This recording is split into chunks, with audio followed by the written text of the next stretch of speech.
प्यार काल्हे परसों के काजिल न रहे। नमस्कार, स्वागत बा आप सभी दर्शक लोगन के। तो खबर आप लोग समझिए गेल बानी कि हिट मशीन खेसारी लाल यादव जी के ऊ सैड सॉन्ग के बारे में जेकर टीजर तक कई बार रिलीज भइल, लेकिन वीडियो आज तक रिलीज ना भइल। जी हाँ, हम बात कर रहे बानी गाना प्यार परसों के कइल ना रहे, जोना के टीज़र आज फिर से रिलीज हो चुकल बा team film Bhojpuri YouTube channel पर।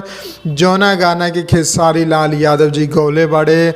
वीडियो में खेसारी लाल यादव जी, सोनू पांडे और मॉडल के रूप में रक्षा गुप्ता बाड़ी, और ई गाना के अजीत हलचल जी लिखले बाड़े।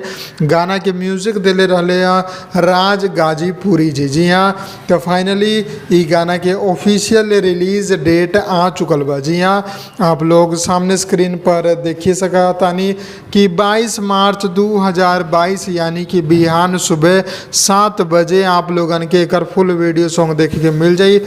टीज़र के हल्का सा झलक तो अपन चैनल पर आप लोगन के दिखा देले बानी। अगर फुल टीज़र देखे के बाद तो जाइन team film Bhojpuri YouTube channel पर देख ली। और अगर ये अपडेट पसंद आयल बा तो लाइक करी, और ऐसा खबर देखे खातिर चैनल के सब्सक्राइब जरूर कर लेम। आप लोग खबर देख लेवे नहीं लेकिन सब्सक्राइब ना करें नहीं, तो सब्सक्राइब जरूर करी और आगे से आगे इस वीडियो के फैलाई। मिलम अगला वीडियो में। जय भोजपुरी, प्रणाम। लाल बटन के दबा के अपने के चैनल के सब्सक्राइब कर ली और सभी खबर सबसे पहले देखे खातिर एक घंटे के बटन के भी दबा दी, ताकि जितना भी खबर डालम आप सबसे पहले फ्री में देख लें।